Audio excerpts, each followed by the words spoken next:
And that's something of what we're about. Good morning, everybody. Fascinating and stimulating keynotes of the organisation. Personal recognition of your presence, and we certainly welcome those who have come from interstate as well, comes from Ranald MacDonald, Managing Director of David Simon Company, publishers of The Age, and Chairman of Armstrong Audio Video, which is a wholly owned subsidiary. He is Chairman of the Media Council of Australia. He speaks of tomorrow's job in communications today. You're welcome for Mr. Ranald MacDonald.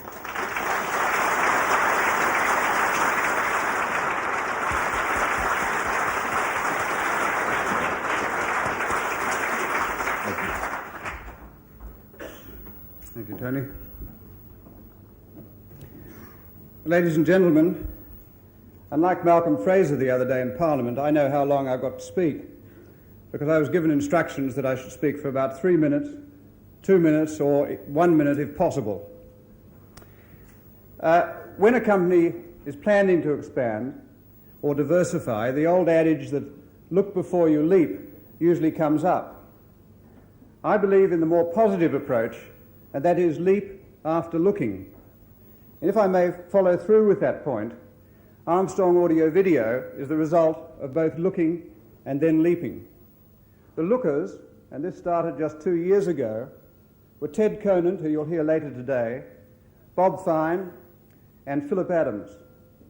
The leapers were and are Bill Armstrong, Roger Savage, you always say the two together, Ted Gregory, Philip Taylor, Ian Mackay, Tom O'Donoghue, and Bob Fine, who, after preparing the initial study on videotape and its development in this country and sound recording, came to us for the first 6 months of operation to act as chief executive and see his recommendations come into force. The deputy chairman of David Syme's with us today, so I perhaps also should say that our own directors qualify as both lookers and leapers. We're fully committed to people, creative, talented, skilled, dedicated people, and we're also fully committed to technological advancement in all avenues of communication. And that is why the David Simon Company organisation are behind Armstrong Audio Video, where both considerations, people and technology, will work together to provide the results that you require from us. Tomorrow's world today is our guarantee. And here to talk about it is Mr. Robert Fine, Bob Fine, you all, who is our chief executive. Bob Fine is a remarkable mixture of great technological skill, dynamic creative power, and administrative capability. A Grammy Award winner for technological achievement twice, yet with many other distinctions, he is the chief executive of Armstrong Audio Video and speaks about the creative environment. Bob Fine. Good morning, ladies and gentlemen, and thank you very much for coming. I echo Mr. MacDonald's comments. The color changeover in TV has come to Australia. After the first flush of admiration, seeing images in color, much thought now must be given to the creation of these images in the context of either commercials or television shows. Since television broadcasting began, videotaping became a reality. The production and editing of material for television use has gone through many transformations technically, but few in the areas of human relationships to these highly complex technologies. For 50 years or so, film production, editing, and finishing has gone through many mutations that have made the dialogue between the creative person and the machinery more simple and efficient. Unfortunately, preoccupation with sophisticated electronic design has minimized the concentration of human involvement with television production as compared to film production. From camera to finished videotape for years, there has been an accenting of creative decision with technicians, not producers, directors, or editors. Consequently, television production has been an averaging of the best ideas because of course, and rather primitive interdialogue between people and machines. Over the last 5 years, changes have taken place to humanize the creative aspects of production by the introduction of such devices as a CMX editing computer, image synthesizing, with the right equipment and greater control of color grading from film with sophisticated grading systems completely responsive to creative decisions. Here at AAV, we have designed a studio complex not for machine domination, but for human creative environment. Our major contribution to the TV color scene has been the introduction into Australia of the CMX 300 online editing computer. It is not necessary to go into the mechanics of its operations at this time because many of you either have been to our introductory seminars or will be seeing demonstrations today. The majority of objectives of the creative environment have been filled in one step, with many more services available in the future. To sit in a room away from machines and be able to rehearse any edit in any form with any optical effect within seconds is truly a giant step forward towards making machines subservient to creative humans. It is, in a way, a large step ahead of film editing because of the ability to see optical effects and dissolves immediately as weighed against days or weeks of film processing color correcting. Also, one has really a chance to decide on each edit as to the effect of either a cut, a soft cut, or 4 frames, or perhaps the superiority of dissolving lasting up to 10 seconds, or maybe an optical effect from the computer's library of effects. How many times have you fought an electronic edit between tape machines for color correct and stability and then conceded with less than the best because you couldn't immediately acquire a few frames from another tape easily to substitute? All that is yesterday, and from here on in, today is rushing towards tomorrow to bring you the creative tools you need to express your thoughts in vision and sound. So much for the CMX. Now about opticals, titles, animation, and all other goodies that step you up to more exciting commercials or programs. AAV has taken that giant step in its one-sidedness about creative environment with the RUT synthesizer. Its limit being your mind's inquisitiveness and imagination. Even more thrilling, you can color it any color you want and move titles and effects in the most incredible patterns and colors, seeing the results immediately. All takes place in a room away from machines, noise, and disruption of any kind. Steps 2 in the construction of the AAV creative environment. All program material is not necessarily best shot with video cameras. There are still expressions that the cameraman wants in freedom of movement or location in which a film camera meets the requirements far better than videotaping. Our dedicated feeling about this is that whatever is best for the result desired, use it. To this end, we have brought online construction step 3 of the creative environment, the AAV color grade system, with all sorts of tools to allow perfect grading to the point of looking at each frame to see that the grading is matched to the whole scene, both in 16 millimeter and 35 millimeter. You can stop and look at any frame, scoot down the scene and compare, freeze a frame of videotape and compare it to film for integration purposes, or move backwards and relook at anything you've passed. This is only the beginning of a unified computer-assisted system controlling all of these functions of grading, effects, or title synthesizing, with editing in a quiet room where all you are concerned with is the image that reflects your desires with no compromise. We have not even explored the audio possibilities with the CMX, the multi-track mixing and synchronization facilities online and coming online soon at AAV. All of these new tools are guided by very talented people from engineering, design, and maintenance to operational reality. Here at AAV, we are very proud of our turned-on people. Immediately following this paper, you will see on the cinema screen some excerpts of another exciting relationship between film and video technology. I am very proud indeed to present these 2 excerpts of feature motion pictures prepared from videotape, initial shooting and editing, and converted for the cinema screen on 235 millimeter films by Image Transform. The first excerpt you will see is with sound from a motion picture called To Kill the King.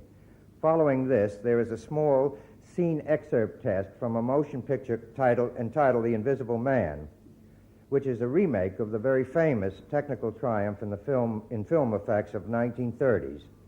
The point of the second excerpt, The Invisible Man, is to demonstrate the ease of creating effects without extremely expensive film laboratory work. As you will notice, the man is invisible, and this is achieved by using a standard television technique of chroma key. I do hope this day proves to be exciting for you and brings home to you the tomorrow thinking of this group based on the creative environment. Thank you.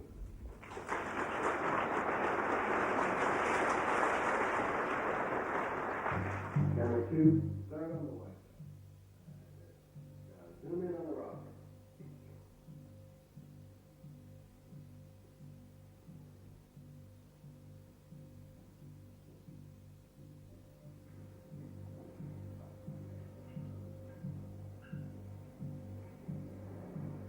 Ready, one, take one.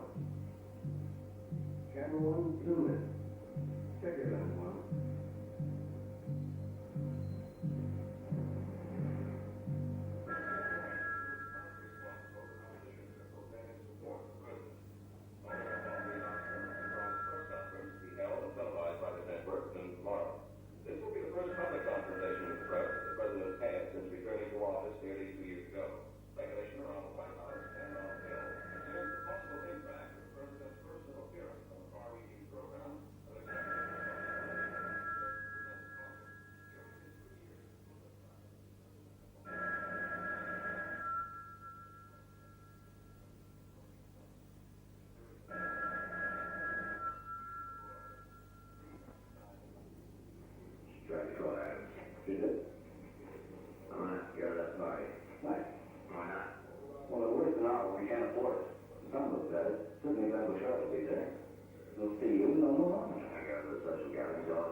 These scenes, you will notice, flashes of the computer time code, because this was all edited with a CMX editing system. But it's interesting to see how the Invisible Man effect is done and consider all the hours of laboratory work that would be necessary to achieve this effect.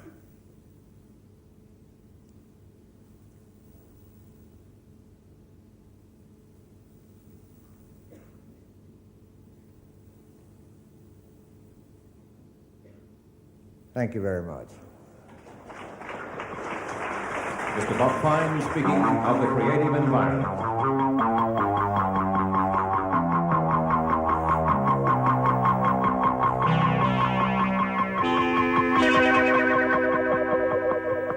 Philip Adams is a former chairman of the Film, Radio and Television Board. He is Group Managing Director of Monaghan Damon Adams and a specialist writer for The Age and the Sydney Morning Herald. He tells the AAV story and talks of the facility and its philosophy. Ladies and gentlemen, Philip Adams.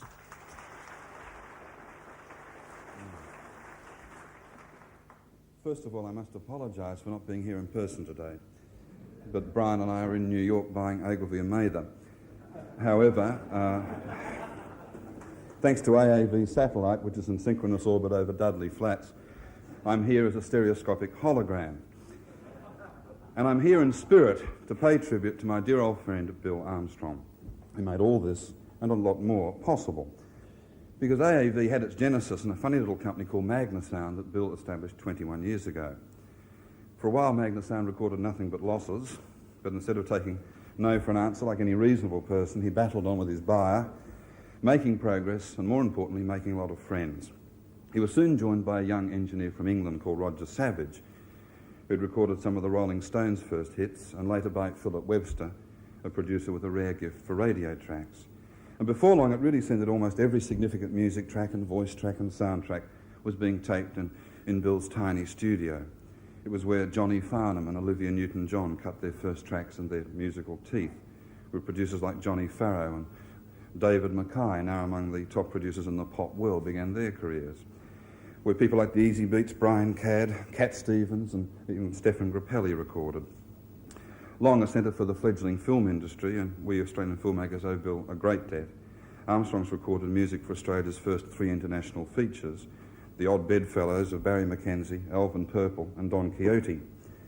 And during this time, a great many young composers like Peter Best and Bruce Smeaton became members of the expanding Armstrong family, retaining their independence as freelancers, but using the studio as a home away from home. And although the facilities kept expanding and got more complex, Armstrong's remained primarily a place of, by and for people. And it's my sincere hope that that won't change. Meanwhile, as you heard, Bob Fine's career was paralleling Bill's in the big time of New York and Los Angeles. You'll find Fine's name on scores of major features. Most recently, he devised the quite literally hair-racing voice of His Satanic Majesty for The Exorcist, while taping stars like Streisand and Manelli. More importantly, Bob was developing new concepts in audio and video equipment and working towards this idea of electronic integration, which means that all audio and video facilities required by film and television, by the recording industry, by our industry, would be interfaced and computerised. Only in this way would the industry really be prepared for the 1980s, for a time when electronic features will be projected by laser beams, and that wasn't bad for a Kinney, I think you'll agree, when newspapers will be transmitted instead of printed, appearing on demand either on the television screen or on paper in the subscriber's home, when video discs will be printed in magazines for immediate replay on giant television screens like you can see here today, when we'll see a host of innovations profoundly affecting not only the communicating industries but all industries, transforming everything from the education system to the arts. And now Bill and Bob are working here together under the auspices of David Syme in establishing this facility. Now, although it is intended to involve AAV in the educational, industrial and feature film areas, the company has been predicated on the present and future needs of the advertising industry. And that's not simply a matter of economics. The fact is that the film and recording industries would not have made the grade here without the skills generated in radio and television advertising. For it was here that the directors, cameramen, editors and composers served their apprenticeships, and AAV doesn't see that changing. In simple terms, the facility will operate along the following lines, in the interest of agencies, their clients, and their production houses. And that's an important thing to note, their production houses. For Armstrong sees itself as a partner and not a competitor, and that's basic to the whole philosophy. You can bring a problem of any size to AAV. Let's say you want to shoot a simple, disposable retail ad, the sort of thing you used to do at one of the local television stations.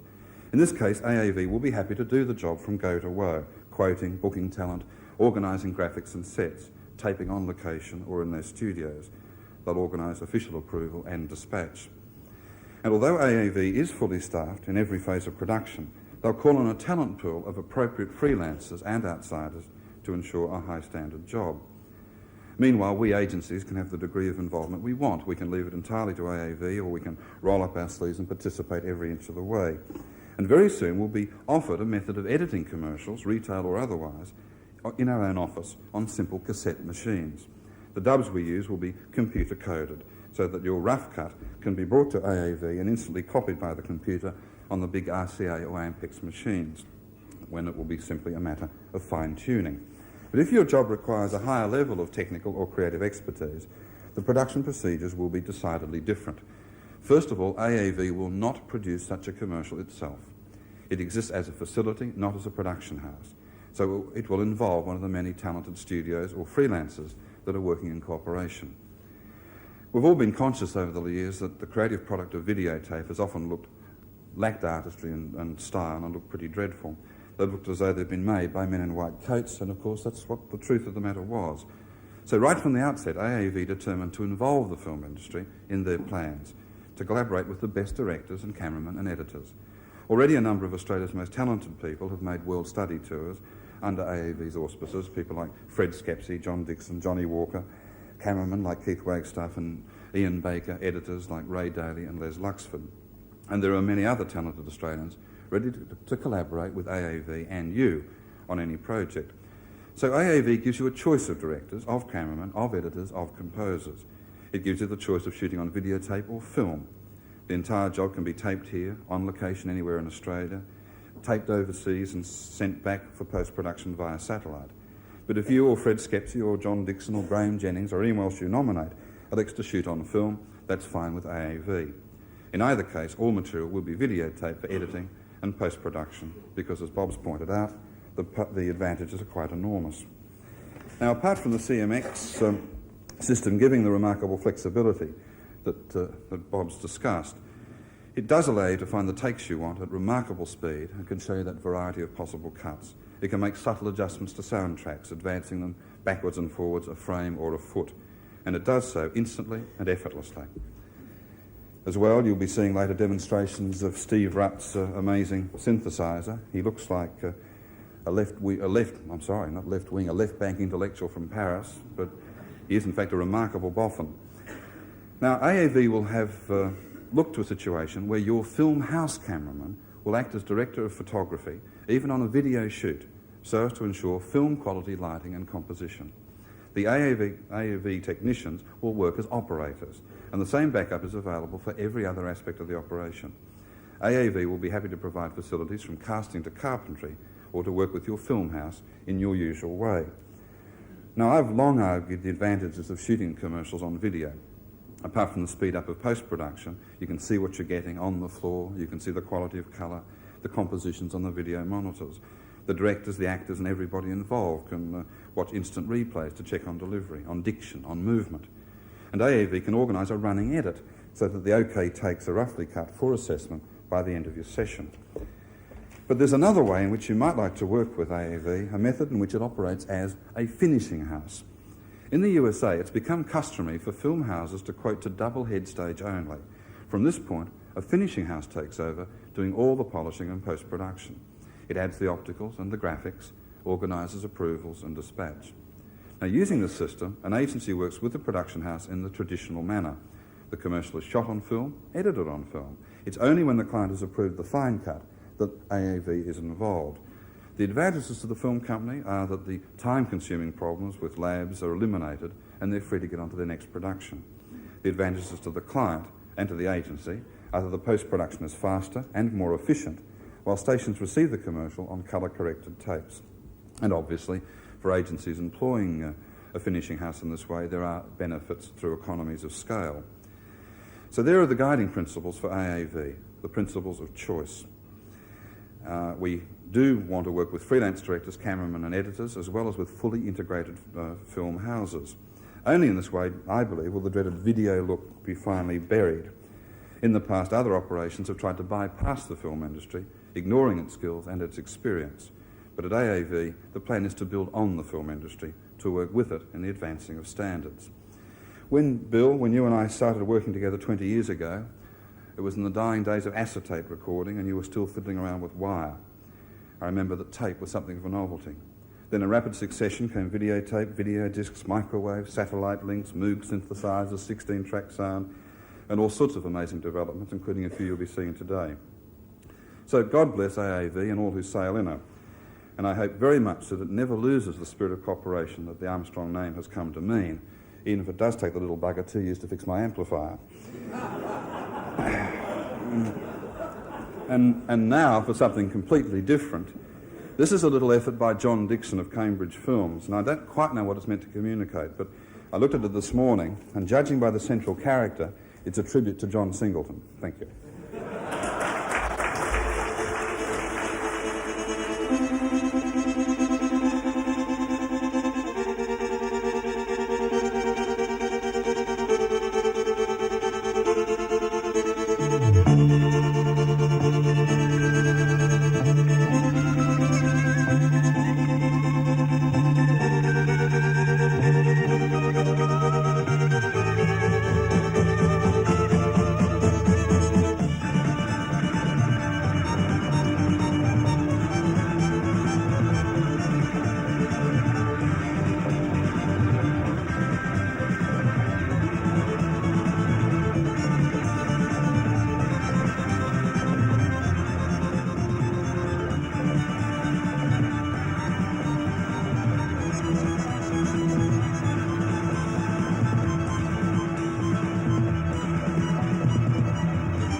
To present his own artistry in the creation of synthesized images, Steve Rutt will speak of their present effect in optical titling, teaching, and entertainment.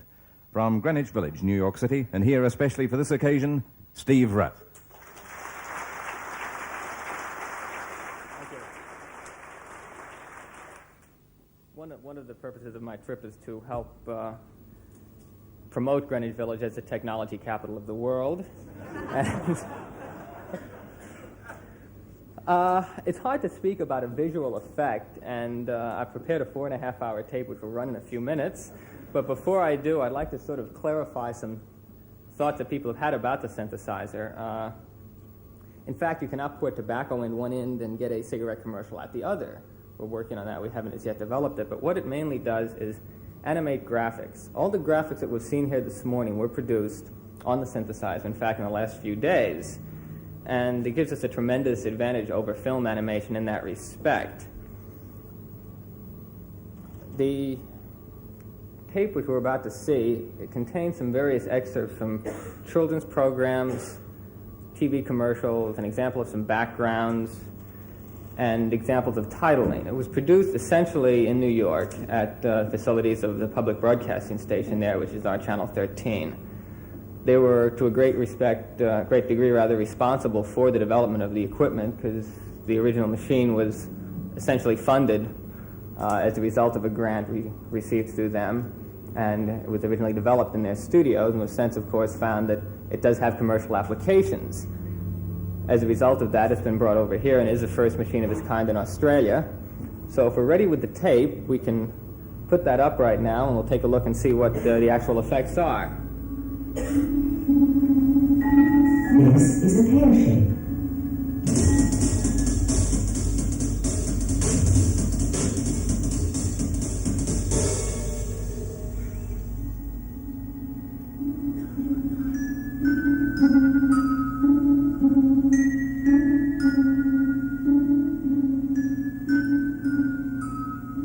This is a donut shape.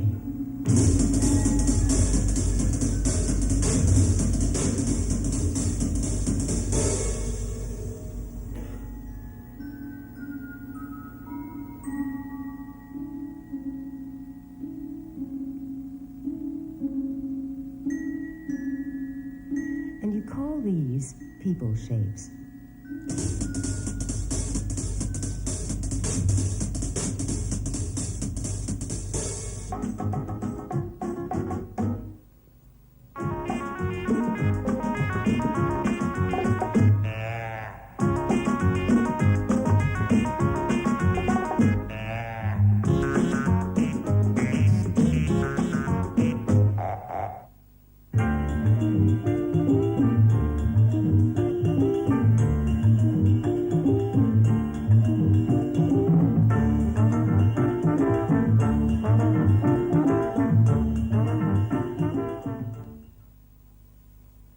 Why is this dog happy, this cat content?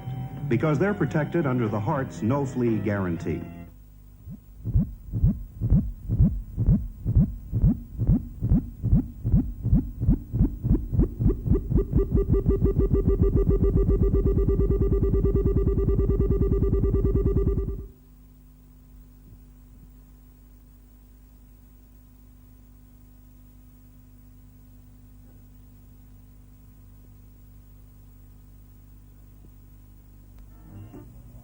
The small box you see taped to Louise is a biomedical telemetry transmitter.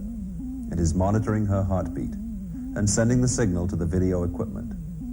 The red heart shape is being generated electronically by the video synthesizer and is modulated by Louise's heartbeats. The purpose of the piece is to explore the control of video images by the use of physiological signals. The outcome of the experiment speaks for itself.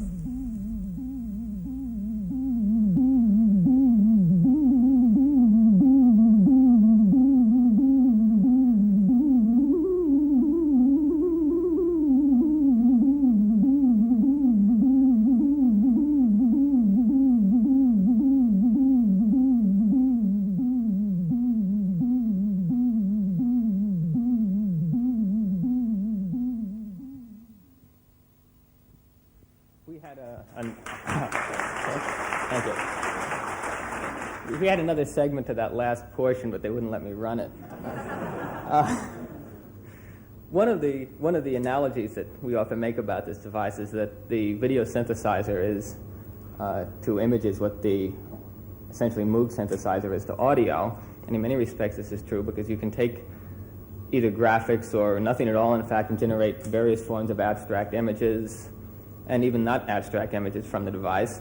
To a great extent, the applications here can be summed up as creating backgrounds and segues, interesting titles, but I think the main effect and the main use of this device will be in replacing what would otherwise be film animation, or in fact in doing film animation techniques when the budget or the time does not allow for them.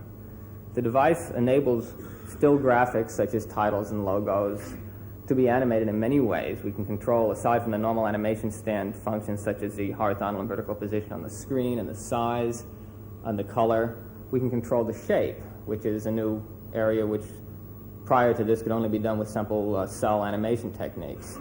All of the graphics, as I said before, were done on this device, and a little later this afternoon when we have a chance to look at the equipment firsthand, we'll actually create real-time several of the animated effects we've seen on these tapes. I think beyond that point it's hard to see or visualize what the equipment does without seeing it, so I will put this off until this afternoon. Thank you. Thank you very much.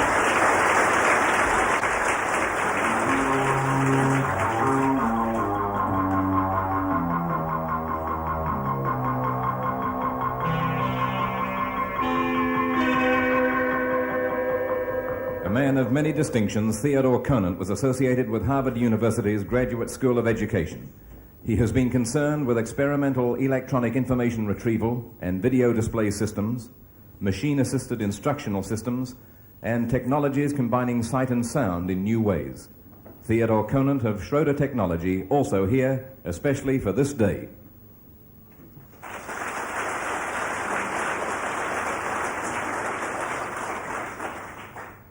For those of you who read Phil Adams, this device will be old hat, because he's written about it, I think, since 1968. For those of you who don't, this is one form of the video disc. This particular one, being a German toy, speaks German, but it will speak any language.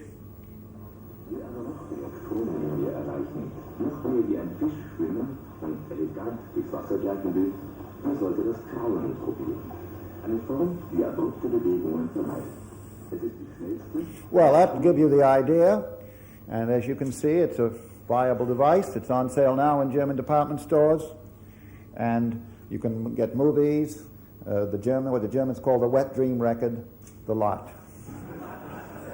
And one can get movies such as The Sting. These are coming online very shortly. And there are other sorts of systems being developed by the Japanese, the Americans, and the Dutch. The Sting is a universal picture, and Universal MCA has their system, an optical system using lasers. A light beam is focused down to a spot of the width of 1 micron, or many, many hundred times smaller than the eye of the needle. And a digital pulse-type code is laid down in narrow little loops, spiraling track, incredibly close together. They lie about 2 microns apart. And there are 13,000 of them to an inch compared to the normal long-playing record of only 150 to 250 to an inch.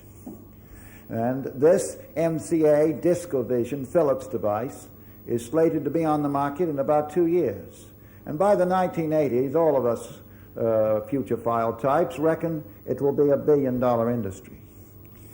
This, of course, is just one form of private television. Selling of Butler McKenzie, industrial, educational, all sorts of materials. It's a $300 million annual business in equipment and hardware and programs and software now, and we see it growing into the billions. Today, Butler McKenzie, this sort of program is beginning to be available on video sets.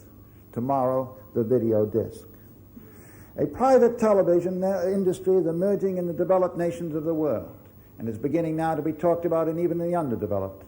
In the United States, for example, top firms such as Pepsi-Cola, U.S. Gypsum, Ford, and IBM have become major industrial users. And video programming has become a reality for business, medical, and educational institutions. And programming for book and magazine publishers, art in the future, all sorts of goodies are beginning to be readied. Some are being now sold to the rich and to the video freaks, but we see it developing as a major new programming resource. Programming from not only the video artists, but industrial filmmakers, advertising agencies, major Hollywood studios, producers using the new resources of video to pinpoint audiences with demographic characteristics that make specialized private television a potent marketing and educational tool. The low-cost video disc will make it possible to reach very small but affluent, interested, and selective interest groups.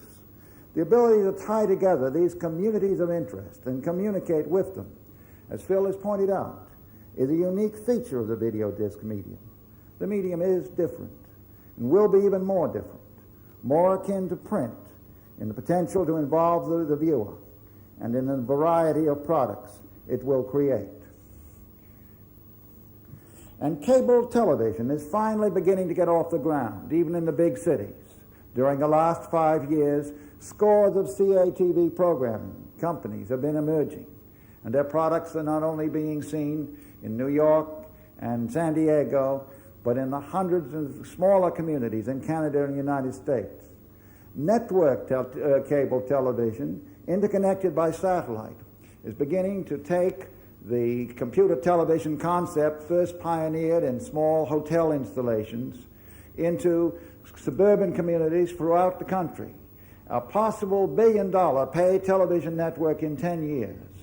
The satellites have arrived for video program distribution, and a major pay television industry has begun to crystallize. With more than 130,000 pay cable television subscribers in more than 20 major cable TV systems, and over 10,000 hotels wired on a pay-per-viewer basis. And pay television will perhaps provide one way of bringing the more expensive interactive terminals for specialist users, for computer-assisted instruction on a message unit basis, and will, in fact, perhaps provide one medium so that video art can be produced in the home. Douglas Cater has written last month in The Atlantic about Mother, the multiple output telecommunications home-end resources channel. He hopes that Mother perhaps will be a little more benign than Orwell's Big Brother, and that multiple output telecommunications will in fact not only provide recording and replay, facsimile, access, and narrowcast capacity, but will allow two-way narrowcasting to help our citizens and the citizens of the future. We have no doubt that in the next decade we will see a video publishing industry develop, and that this new industry, video publishing, will be a major force.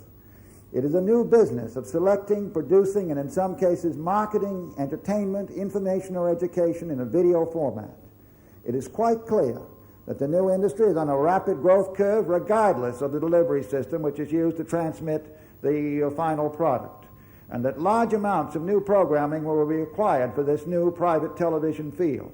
Vast amounts for the consumer market as a revolutionary video disc makes its appearance, and more new programming for cable TV, pay TV, and medical, industrial, and educational users. The pay TV systems, the domestic satellite systems, the microwave carrier, multi-point distribution systems, and far in the future, the fiber optic cable and the optical electronics, and possibly even the three-dimensional hologram that might have brought Steve Adams into us earlier, but didn't. All of these systems, and plus today's systems of video cassettes and 8mm systems and low-cost video discs right on the horizon, these will produce in the next decade a new industry, an industry that can rival book and magazine publishing. And it will not only serve the mass audiences, but a diversity of audiences, and will have enormous impacts. billions of dollars worth in the bottom line, and a major impact on the way we run our businesses, communicate as individuals, conduct our government, and educate or miseducate our children. Thank you very much. Here's our opponent.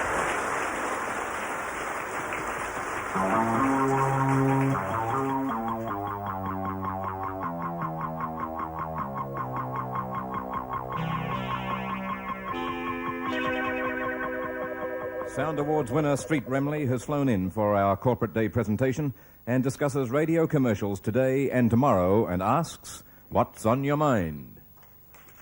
Street Remley.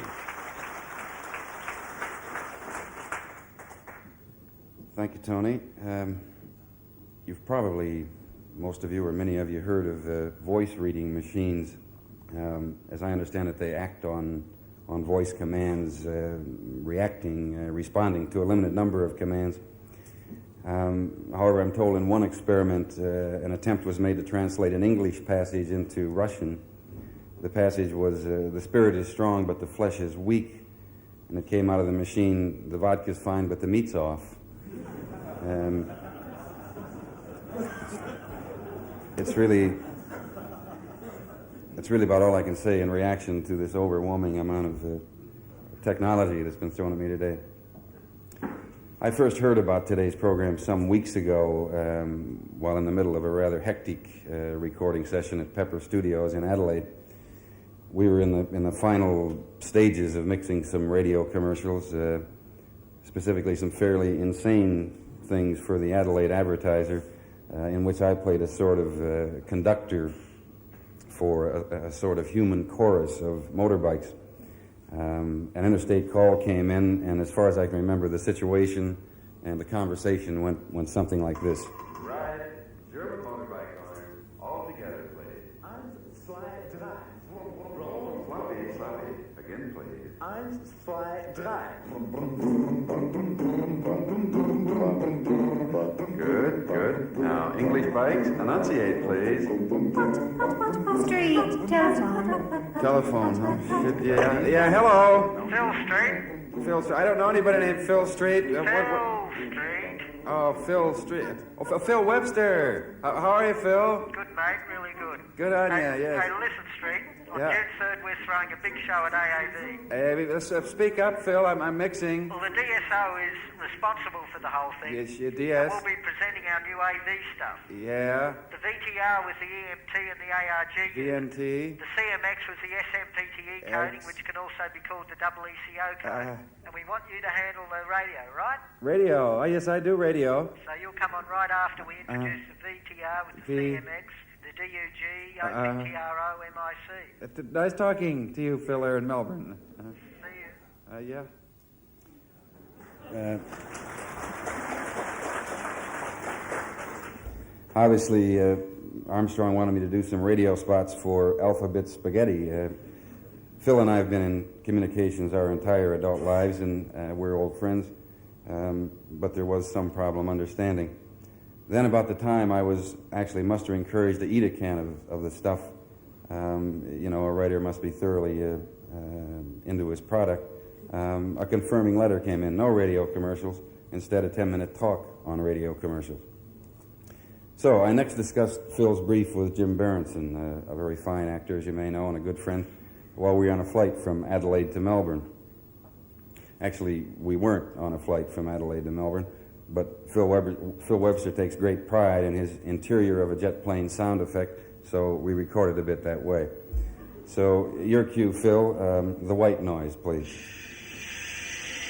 Good. Hey, Jimmy, fancy seeing you on this flight. Let's have a cup of coffee. No, Street. This is a tea jet. Oh, yeah, of course. Say, Jim. Yes, Street? Jim, I have to give a little talk on June the 3rd at AAV. AAV? Yeah, Armstrong Audio Video, home of the CMX, the OPTRO, the VTR, SMPTE coding, it's all hosted by the DSO. Street? Yeah? GF. GF? What? Yeah, good fun. Sounds like good fun. Oh, yeah. Good.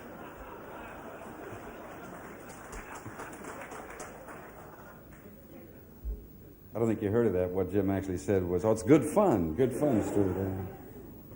Actually, it did sound like fun, and it has been. once I managed to sort out the alphabet soup, I discovered that radio tomorrow was to be my topic, 10 minutes worth.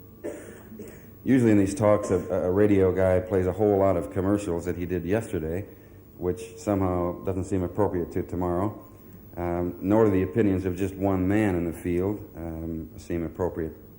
So what I've done, I've talked to a number of people in the business and asked them, how do you feel about radio advertising? Where is it now? Where is it going? That sort of thing. The results, to me, are significant. Groove Maya, you know of, I'm sure, the Sydney composer and filmmaker and more, answered with the following 3-minute composition. It's a rough track only. We had to do a bit of work on it last night to get it clear, because he did it just as a submission, if you will. But if you listen to the lyrics very carefully, you'll get his essential message, and here it is. Several years ago, when I was just a baby, they said, watch us and we'll make you into a respectable man. Several years ago, I watched their disillusion as I sat like an illusion, never having much to say. Several years ago, I set myself in business making television pictures like an advertising man, making lots of money, taking candy from you every time you bought another can. Everyone applauded, knowing lots of a brand new Ford, but something here is funny, and I got a new idea inside my head.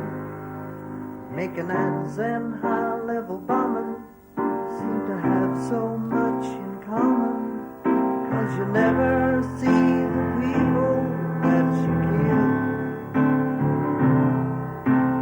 Several years ago, now I want to turn my back on it, think that I've gone lazy. Several years ago, now I want to turn my life around and sell you something different, just because I really can.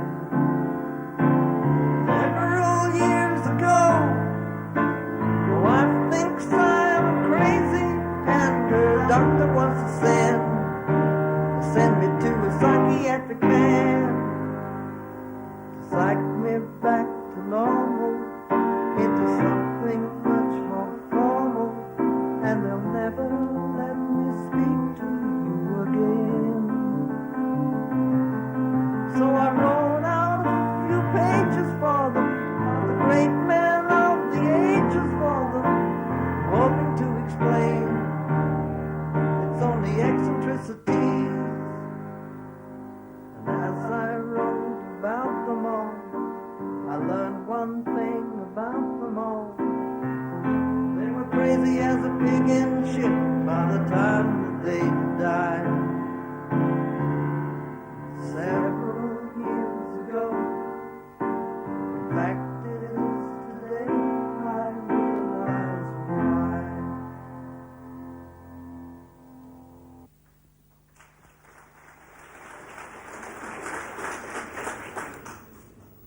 Well, one man's reaction, making ads and high-level bombing, they have so much in common, for what it's worth. Next, I asked Chucky Fowles, a sound engineer formerly here at Armstrong and now in Brisbane, for the same sort of question. Basically, radio commercials. Chucky, what's on your mind? I feel insulted sometimes just listening to the radio and hearing terribly hammy situations coming out at me. And quite frankly, I turn off. I wouldn't buy any of their product at all. We've put together a slightly exaggerated spot to show you what we mean. G'day, Tom. Painting the gate. Ah, yes, Ted. My wrought iron gates. One hell of a job, isn't it, Tom? Sure is, Ted. One hell of a job. Doesn't have to be, Tom, you know. I painted mine this morning. Just this morning? Just this morning. Hey, say, Ted, what are you doing with your golf clubs then? Well, Tom, you see, I use new, quick-drying Rust No More paint, especially formulated for wrought iron. Really, Ted? Rust No More? Really, Tom, Rust No More. One particular track that I really dig as far as a dialogue commercial was one that I heard for, I think it was for Sunbeam margarine or polyunsaturated, where obviously a lot of care had been taken not only to select the right people, but also it was obviously recorded out of the studio on a proper location. Come on. I'm home. Your husband's home. He's tired after a hard day at work. All he wants to do is relax and take it easy with his family. Hello, Jeff.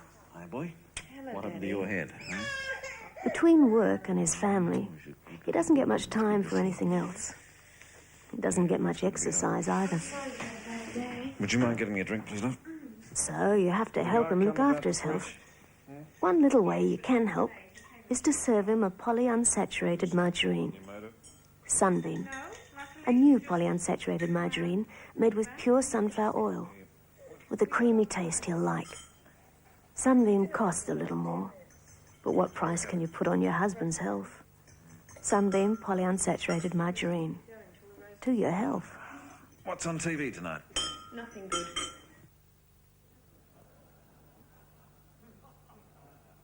So, just another guy's look at what's going on. I don't know how to expand beyond that. He feels that realism is very important. He is extremely upset about poorly produced plastic commercials. Another one, I spoke to Lionel Hunt, a copywriter of the Campaign Palace here in Melbourne. I think the future of improving radio advertising in Australia is spending more money on production. Good magazine ads cost thousands to produce. Good TV ads cost tens of thousands. I can't understand how people expect to make good radio commercials for $50. Radio is plagued with low-budget, or even worse, no-budget commercials. You've got to pay a good writer to get a good script. You've got to pay good talent for a good performance, and then you need a good producer for a good total result. If you're prepared to pay $10,000 for a TV commercial to fill $500 spots, you should be prepared to pay at least $1,000 for a radio commercial to fill $50 spots.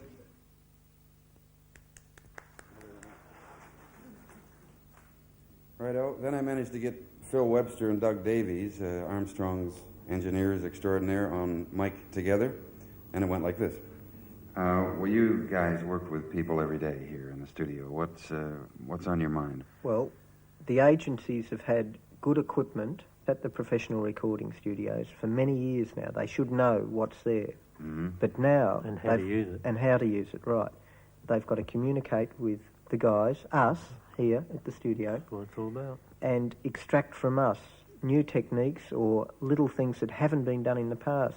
Well, then agencies aren't using it that way. Well, they don't back their decisions, You give them something to work on which is creative, or you come up with something really new and exciting, and they just put, shit can you for it. They're not exploring anything, are they? Or they go back to the agency with that end product, which we've put a lot of thought and effort in, and we believe in, and an account executive cans it. That's right. And there have been so many of those things Got a that whole have tape not file hit full of them, haven't we, that really? have not hit the airwaves. That have been adventurous, they've been new, they've been different. Yeah, Arab Award winners, mate. A lot of people don't come prepared. If you do, we'll give you a bunch of flowers. Or a half a dozen. So what would you like to see agency people do better in the future, Doug? Come prepared and keep off the piss.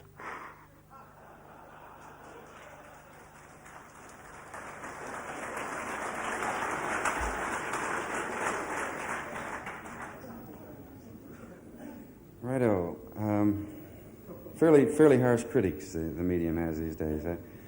Finally, I asked myself what's on my mind concerning the future of radio commercials, and try to express it in 30 seconds or so. I frankly feel that studio facilities and the technical proficiency of the business will just continue to outrun creative and client interest in the medium. I wish it weren't true, but I've talked to a lot of agency people, besides the one you've heard today. Some of them were much more scathing. Some of them had very good thoughts on improvements. But the very strong tendency is to find fault and to theorize about what's wrong, rather than, hey, here's a good idea, and here's how we can do it really well on radio. There seems to be a high interest in the entertainment value of seminars, of sort of sample reel seminars. But the enthusiasm never seems to survive beyond the cocktail parties. I expect FM stereo to happen, like most people do, I think, perhaps in the not-too-distant future. It may very well be commercial broadcasting. And if it is, stereo gives the creative radio man and his agency's clients and their products enormous flexibility and a chance to be real beyond anything that we can do in the medium at the moment, and it is, at the moment, a very real medium. Today, I so far don't hear anybody talking about it or planning for it. I expect production budgets to stay low with compared to media expenditure. I expect agencies' understanding of the media to remain certainly less than professional. But then I thought audiovisuals were a flash in the pan, and I voted for Dick Nixon. So, congratulations to the David Syme organization on this superb facility, and thanks for a very fascinating morning.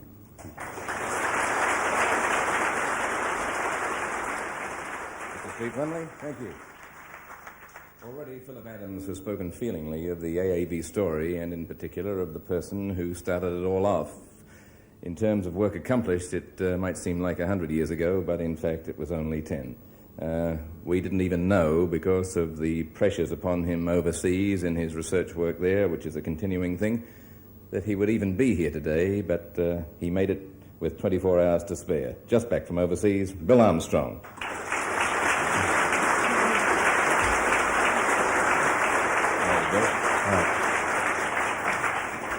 Well, as I say, 100 Albert Street must seem a long time ago. Sure is. It's also frightening to be up here.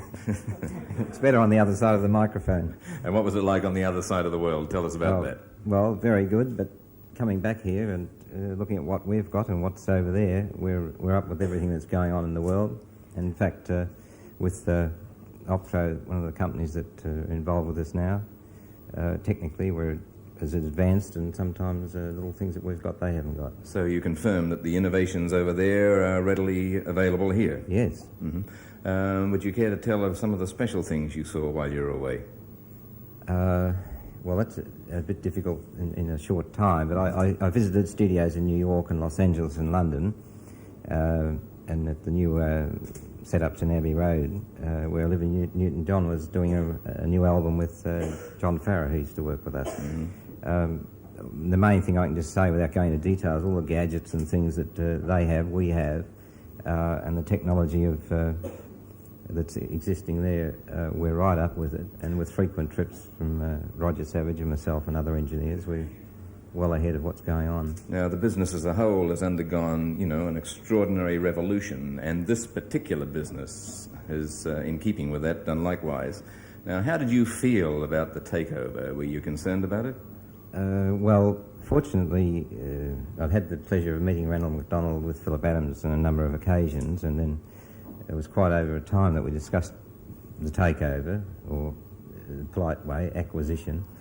And we were convinced that with Randall, the person that he is, and the David Syme organisation, the way that he ran the Age, which I think is the best paper in Australia by far, and that's I'm biased, but it is, that we were going to be left alone to run it our way, and this has been proven over nearly 18 months that we've been under the Syme banner.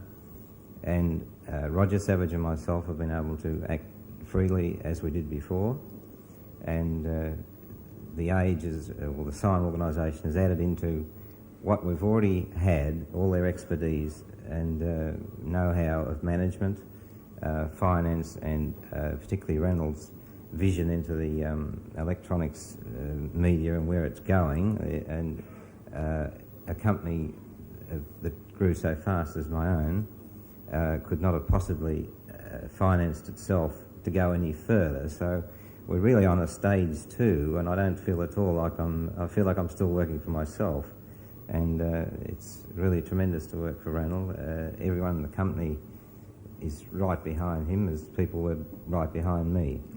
And I think it's a great compliment to him. A nice environment. Well, you've started off in Audio Times, you saw and accommodated the transition to visual. There's a marriage of the two in audio-visual. We thank you, and we see some of the other work that this place is capable of presenting. Thank you, Bill Armstrong. Thank you.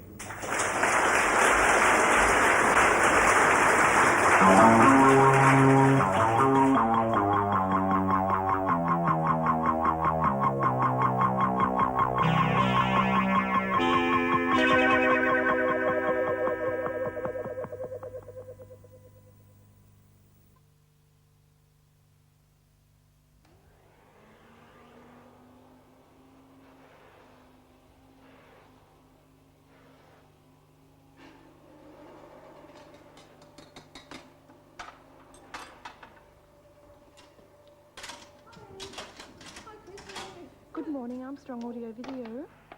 One moment, please. Good morning, Armstrong Audio Video. One moment, please. Hello?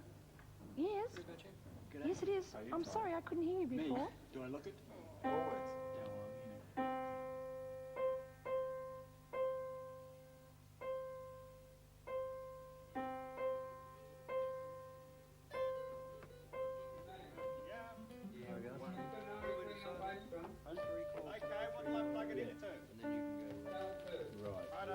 Everyone happy about that? Oh, so we're not doing anything Wednesday?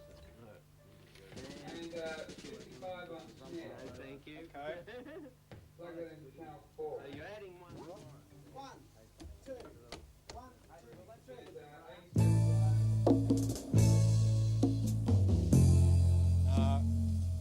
3. Set that F major 7th accent, not the...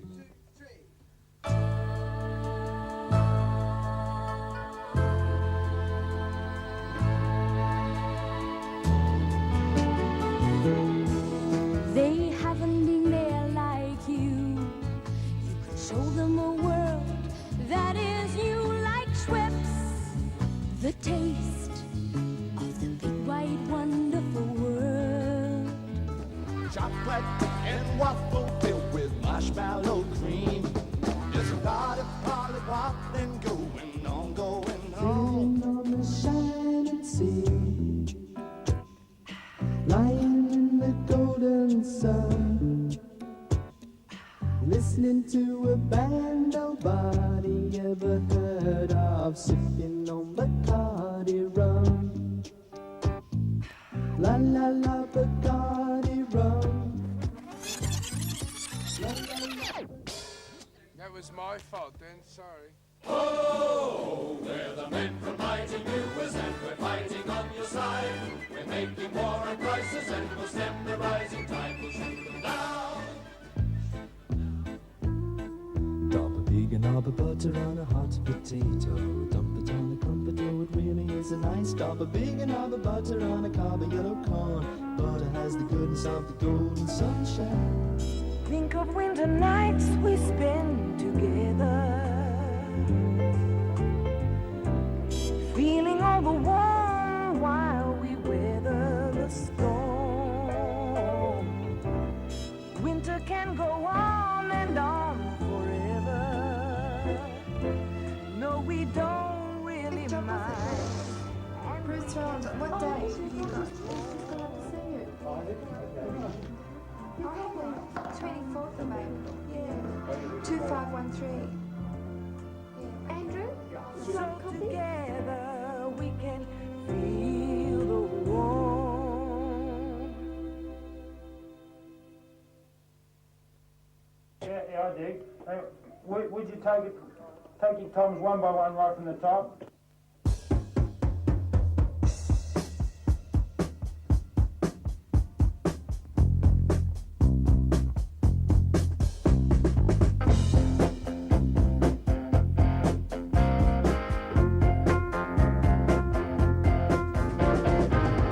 Shooby-dooby-dooby-doo-da-day. You sweep me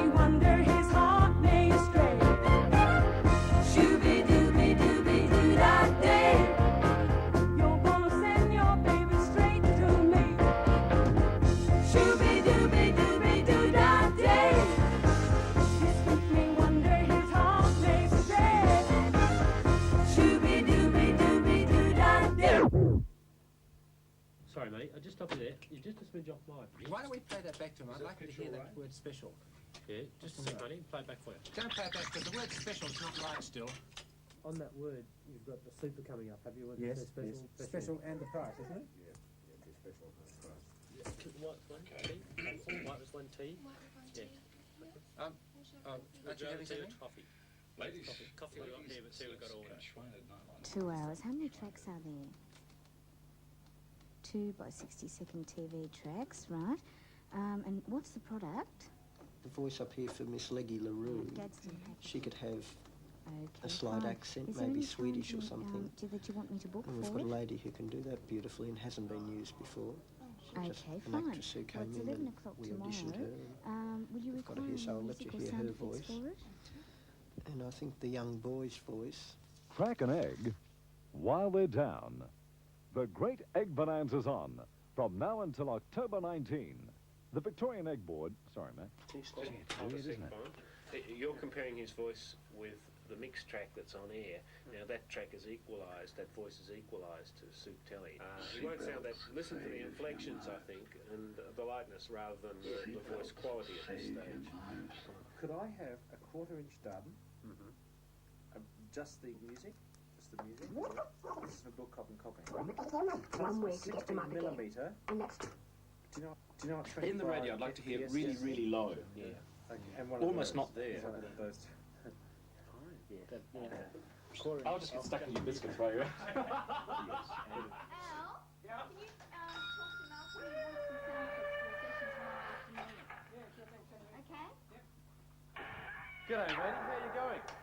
We've got these 2 strips. And the first one. Unit 3, 3YV. I've told it 3XY, I'm heading to 3UZ, then out to 3AK. Right, on your way back, can you go to XY? Pick up from there. Then pick up from my tunnels off to the age, please. From there down onto that. We're doing it for love, this one. Alright, okay. Like during Could you do me a quick speed dial? What is this? It's for exact date. There's 9 tracks on it, but I want to get it federated today. Double insert line only.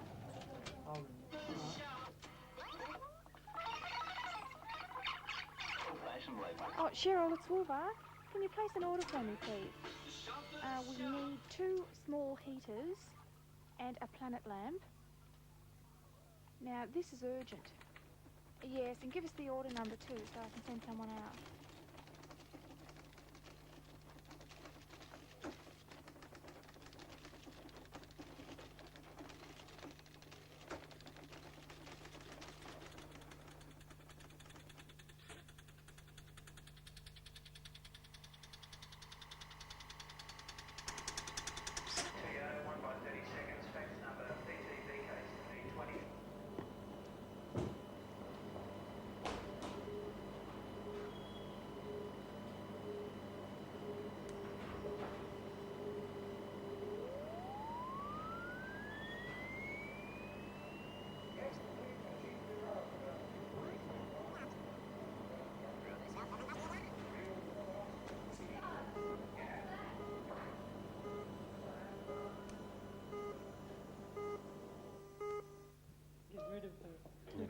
Yeah. How long do you think before you leave take? Oh, about 5-10 minutes. Thank you. It's just a bit too good to be true, you know. You've got to pull it down a bit. Okay. It's getting too into a schoolgirl and not so much into a straight. Now, is that as soft as you want? I was expecting more. There's probably too much fill. You know, I'm expecting more of a directional thing than I'm getting. Right, it's a bit overall. How long before the next shot? So you know? Now, when you So the need to camera know that there's a movement. bit more, I'd say that should have been a Moving 5-second down. shot. You say, All right, I'll come back and give you a hand. We can record this first and then do that. You just use a trim. Trim it in. Oh, is that Wilbur? Oh, look, I'm trying to find out about these fog filters that are coming from the airport. The fog filters? Can you ask her that we're waiting on them urgently, and could she give me a ring, Tape because I'll editor. try and sort of chase them up at the terminal. They're A probably mono at the terminal. camera and the Okay, control room. bye. It could replace Clemenges tonight. It doesn't help because Clement just needs a control room. Oh, that's the remake of Herbert Adams. Yes, that'd be okay. He wants to add. We'll have to he add a wants to add a clapper. new super to it. A video clapper, yes. So you'll have to send over It's the same. We'll your use key the number, same master etc., and and the just fax add a number, new because we super. can't do the dubs until we get the fax number. This is All right? job number 559. Yes, I can give you a time. Mobile land commercial key number MOV 77. If you come over at about 2:30 this afternoon. Recorded the 23rd of the 5th 75. All right. 1 by Okay. 60 seconds. Bye-bye. CYV Cruiser 2 to base. We have an air conditioner problem in the vehicle, which I would like to get him to do something for me about. So if you could just take down a few details, I'll give them to you, over. All right then, Jeff, understood. I'm ready to take down details, over. Yeah, which is switch between Mixfix 1 and Mixfix 2. Well, what we should do is transfer the one of them over to transmission. Yeah. That's the one. That was originally the season is a 3-4 months.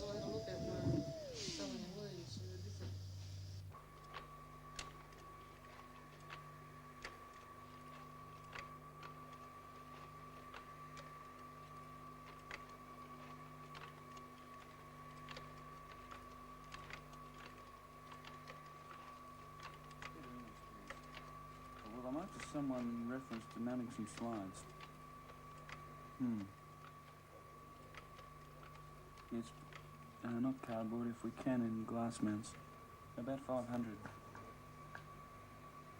If you can give us a quote on both. Could you do them by tonight? That's the problem.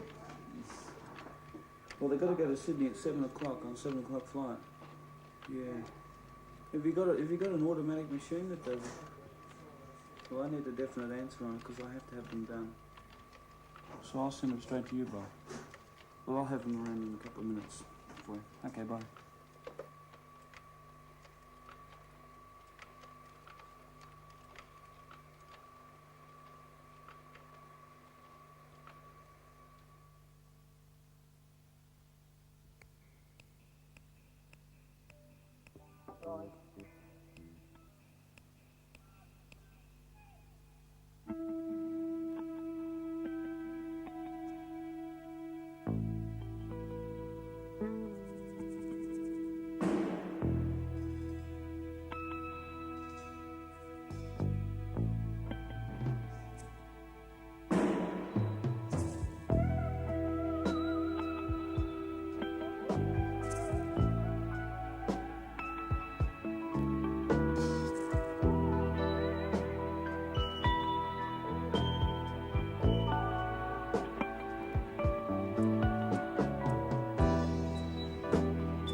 something more of the talent, the resources, and the helpfulness which seem to abound here.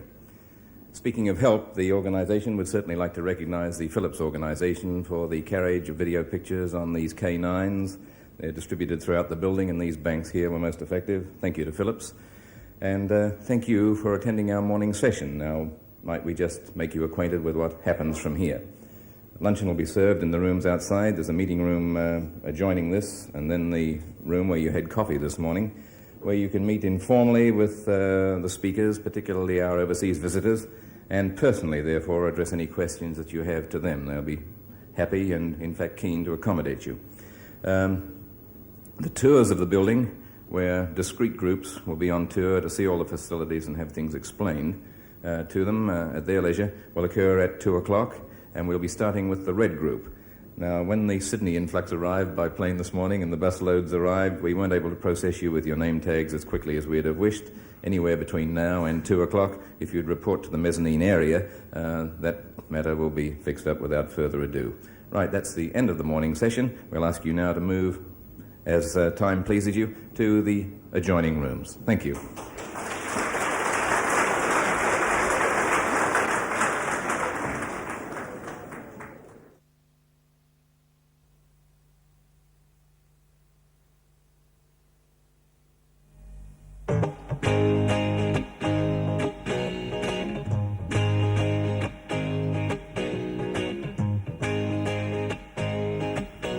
This is the control room of Sound Studio 1.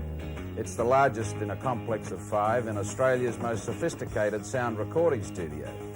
But when Bill started back in '65, it wasn't like this. I started a studio of my own in December '65 in Albert Road, South Melbourne, and we stayed there until just over 2 years ago. We started off there with just mono equipment, just a single track. Then in February '66, we got introduced 4-track operation. First time in Australia, I believe. Well, it was the first time of the particular machine that we got. It was a new Ampex machine that was ahead of our competitors. But then in '68, we introduced the first 8-track tape machine into the Southern Hemisphere, actually, and it was even ahead of an 8-track going into England at that time. So, in other words, Australia was leading England in recording. Well, we were trying to sort of keep pace with the inevitable progress that was going on in America, particularly.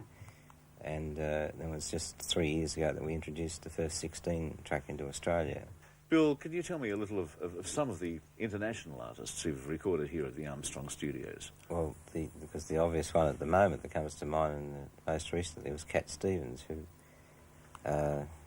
we're told that it could be his next single. He was in here a couple of weeks ago during his tour. Cat Stevens? Yes. Actually, I think it's the first time anyone of his calibre has actually recorded at all in Australia. I don't think anyone else. Elton John and all those sort of people have never made records here. We recorded Frida Bakari and Cleo Lane and John Dankworth concerts and those sort of outside jobs we've recorded. On the local scene, we've just about had everyone through our doors. Brian Cadd and Johnny Farnham. Roger, what is the most exciting record you've been associated with? The most exciting at the moment has been the Brian Cadd album, which we've just finished, which is called Moonshine. And that's been completed about a week ago, and everyone's very happy with it. And it's going to be released in the States, and I hope it'll be a breakthrough.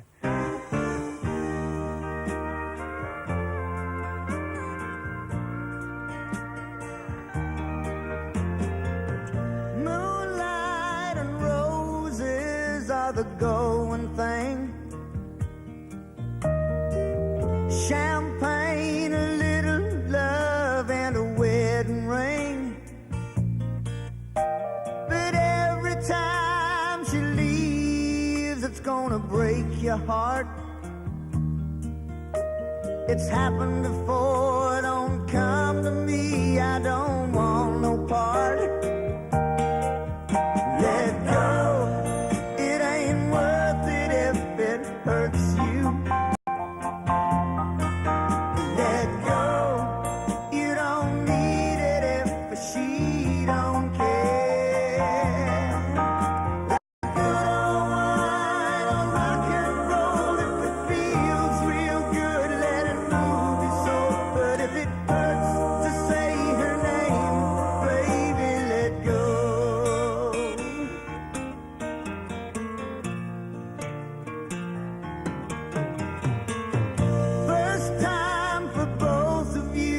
breaks for urgent love. Gives a feel that it's all unreal, it's from up above. Telling some small secret dream and dreams by phone. Terrified there'll be a time she won't be alone. Let go, it ain't worth it if it hurts you. Let go, you don't need it if she don't care. Like a good old wine, a rock and roll, if it feels real good, let it move your soul. But if it hurts to say her name, baby, let go.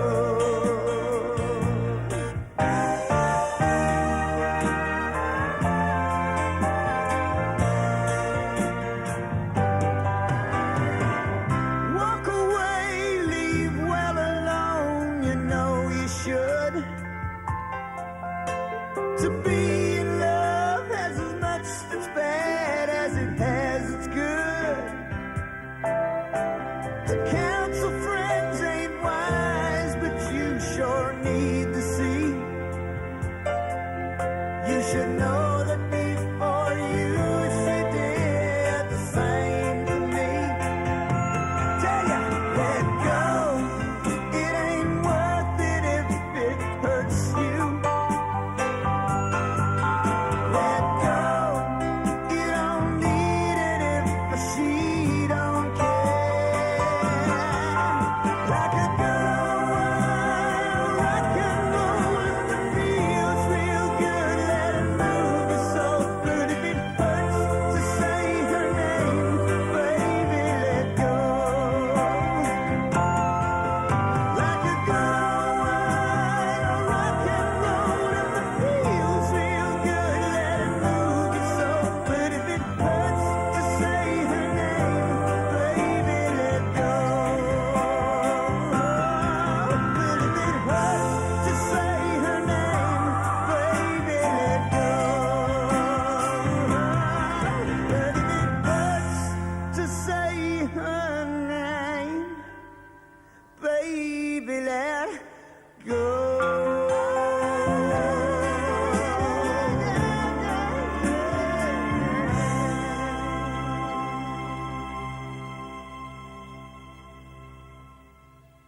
I think the total contribution of Armstrong's in the past 4 or 5 years to Australian records has been astronomical. And I know from the viewpoint of my company, we couldn't have achieved half of the success we have without them, and particularly in relation to making product of sufficient quality to interest big overseas companies. Now, we've had 2 albums released overseas that have been recorded at Armstrong's. And which ones were they, Ron? One was the first Brian Cat album, and the next one was the first Mississippi album. Yeah. And they've both been released by prestige record labels in the United States, and they just continually sing the praises of the quality of this product. Ron, can you think of anywhere else in Australia where you would record? I wouldn't want to, Colin. I've had people come to me and offer other studio facilities, and I've had a look at a lot of them, and they just don't measure up in any respect from what I'm looking for. I'm delightedly happy working with Armstrong's because there's a relationship between the engineers and the musicians and talent that just can't be found, and it's something that can't be manufactured. You've either got it or you haven't, and those people down there have got it. Open this door! This is the KGB! I know you have Wolfschmidt in there! I hear giggling!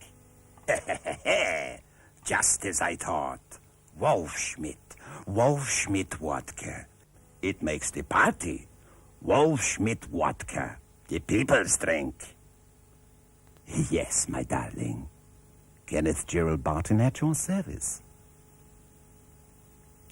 How was the character, Cole? Terrific take, Jim. Could we hear the mix back with the effects tracks, Dave? Right for time, Lee? It's fine for time. We'll play it back off the wall with effects, Jim. Okay. Here we go. This is the replay. Open this door. This is the KGB. I know you have Wolfschmidt in there. I hear giggling. Just as I thought. Wolfschmidt. Wolfschmidt vodka. It makes the party. Wolfschmidt vodka. The people's drink. Did you say KGB? Yes, my darling. Kenneth Gerald Barton at your service. Jim, we'll go on to the next script if you could just do a run for time and level, thanks. Armstrong Audio is a prolific producer of television and radio commercials, film soundtracks, jingles, records, and advertising music. Last year alone, more than 7,000 commercials were recorded in our studios, 2/3 of which were radio commercials. We are producers of sound services to the film and television industries. Armstrong engineers recorded and mixed music tracks for the highly successful Australian films Stork, Adventures of Barry Mackenzie, Alvin Purple, and Don Quixote. Recently, we've been associated with the television series Outcasts, Marion, Rush, the award-winning Seven Little Australians, Showcase 74, and the new Johnny Farnham program, It's Magic. Today in Australia, we're on the threshold of a step not only into colour television transmission, but also into the enormous potential of videotape. Back in 1971, Ray Hughes, realising tape's potential, formed Videotape Centre. Videotape Centre has grown rather rapidly, Ray. Where did it all begin and when? Well, Colin, it began about 3 years ago, right in this very building, which was just a factory shell then. We started out making industrial training programs on videotape machines, on helical scan videotape machines, and transferring them to film for release. What was your precise aim in setting up Videotape Centre? Not to develop it to the extent that it has. We set out to make initially training films, as I said before, and to do test commercials. And that went so successfully, and we thought we would have to move on, otherwise other people would be doing it. So we moved into the more professional field of quadruplex recording. I remember in the early days you were using your van as a control room. Yes, that's correct. When we bought a quadruplex machine, because of the initial cost, and also we were based in Moorabbin at that stage, we wanted to go to the clientele rather than hope that they would necessarily come to us. That's why we based it in a van. Has it been worthwhile?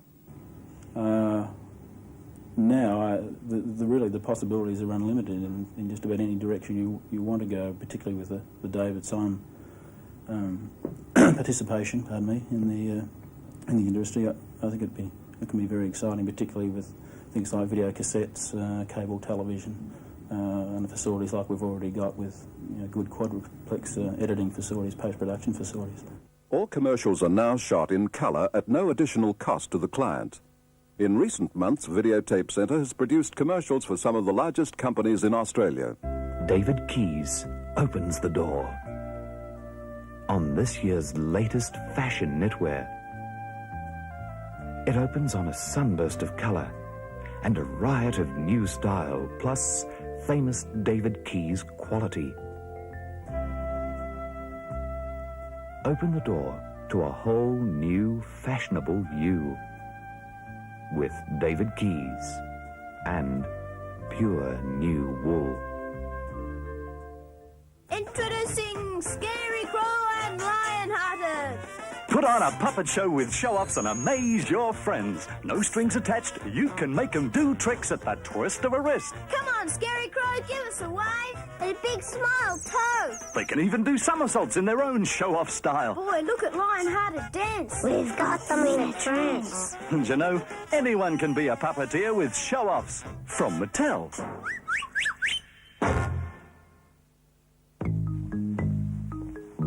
Have you ever wondered just why Walsh's Menswear offer a free shirt and tie with every suit sold?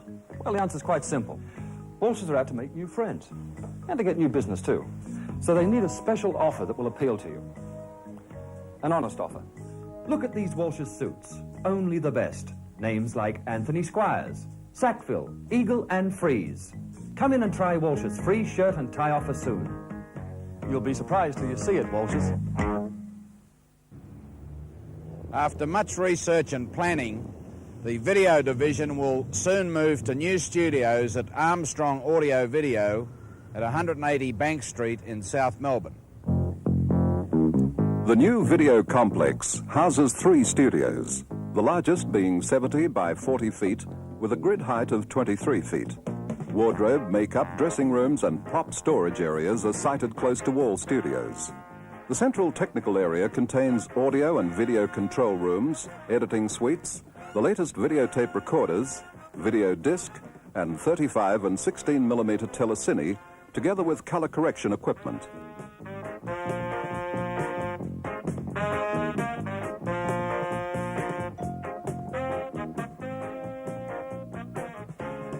With AAV vision mixing facilities, special effects and wipes to suit the mood of any production are instantly available.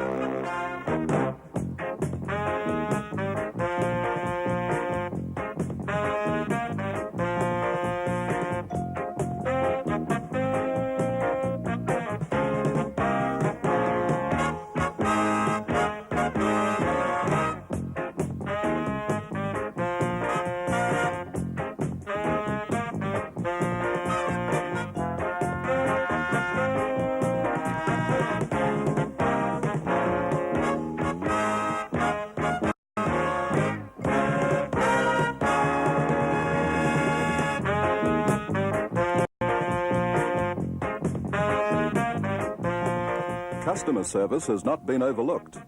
Along the west wall of Studio C are several client offices, prints and preview rooms. Much of the new equipment is completely portable. Location production is made easy with our remote recording units. Videotape is not new. Its applications are many and varied. No longer is it regarded merely as a tool of television transmission. And with the advent of colour, many advertisers and agencies will choose to produce and distribute their commercials on tape. I like the natural look for timber. And wood retains this look year after year with Dulux Timber Krill, the paint with the natural look, in 8 timber colours. You apply Timber Krill direct to unpainted or painted surfaces. Needs no undercoat. Dulux Timber Krill. Dulux, the only recommendation you need. With more sophisticated methods of operation, particularly with portable cameras, portable recorders, and now cassettes, videotape has taken on a whole new dimension. It will open up vast new markets, particularly in management communication, industrial retraining, and the educational fields.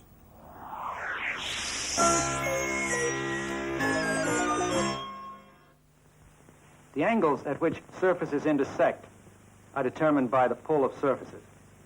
If 3 soap films meet, they must meet symmetrically in order for the pull of the surfaces to balance. The angles are all equal, all of 120 degrees. More than 3 films cannot intersect, except momentarily. You can see that 4 films meeting are unstable.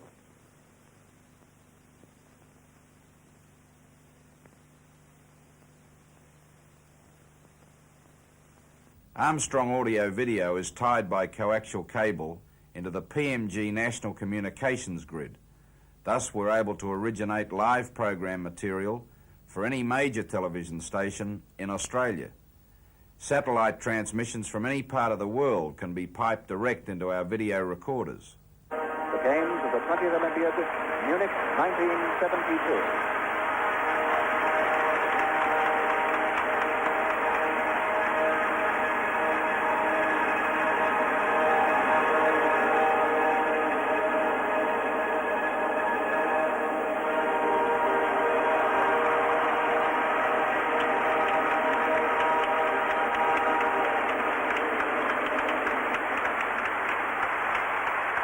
Which will burn until the closing ceremony in 16 days' time on the 10th of September.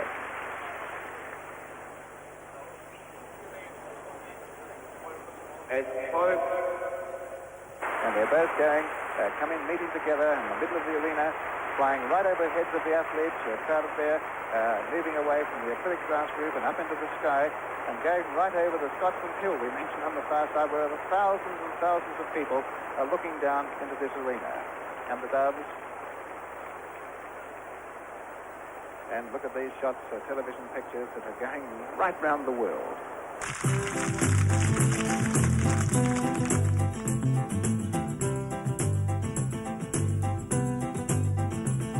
I've no wish to hurry you, love, but have you seen the time? It's 9:45 and we're supposed to be there at 9. I don't think the registrar will be very pleased when we show up an hour late like 2 frozen peas. Both now facing for the first time, presently in class, something that begins with M and ends in a lass. More than that complete disaster, even from the start, what could it be? It's matrimony.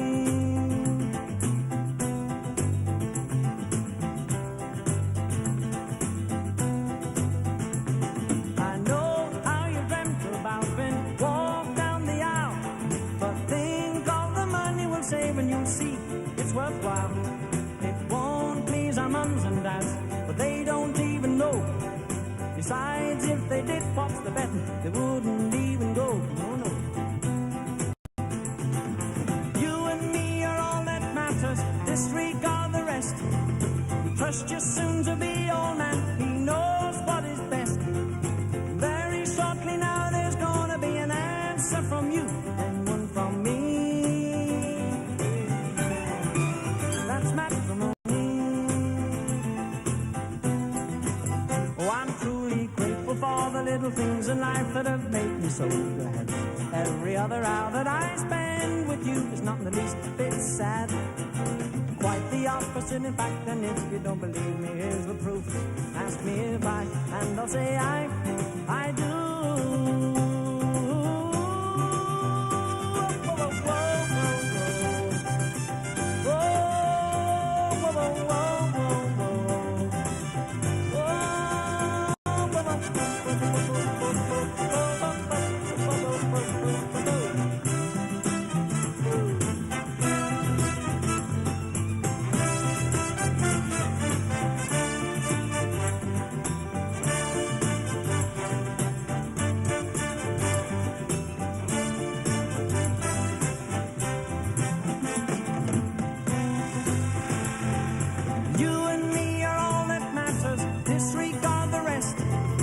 Trust your soon-to-be old man, he knows what is best.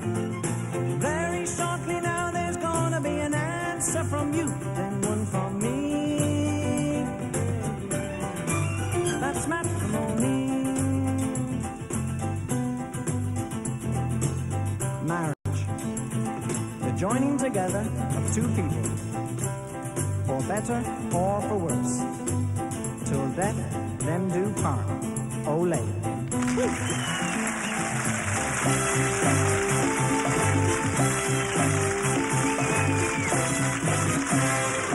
Our studios and highly mobile remote location units are a great asset to program production companies and television networks. With 300 to go, Thunder over 2 metres acrylic.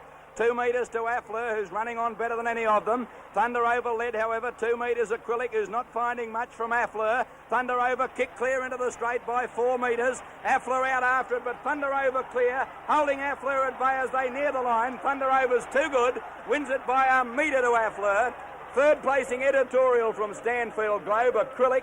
A very poor run next, and then Tan-Tiki Freevance on the outside was Admira Derby in last placing.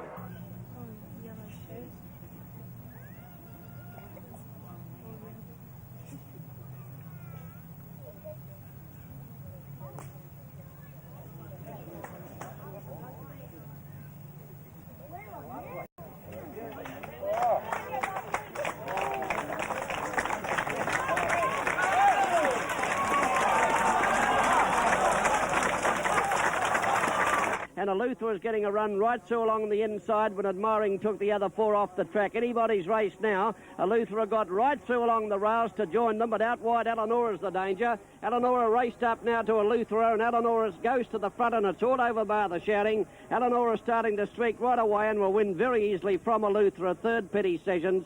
Fourth Admiring, they're followed after a gap by Queen's Council. And behind them Irish Peace, followed by Call the Law. Well back then as Ladies. Well, that's Armstrong Audio Video. This new facility is the unique blending of Australia's most professional sound recording studio, together with a video division equipped with the most sophisticated electronic hardware. And all of this is situated right in the heart of Melbourne's advertising industry.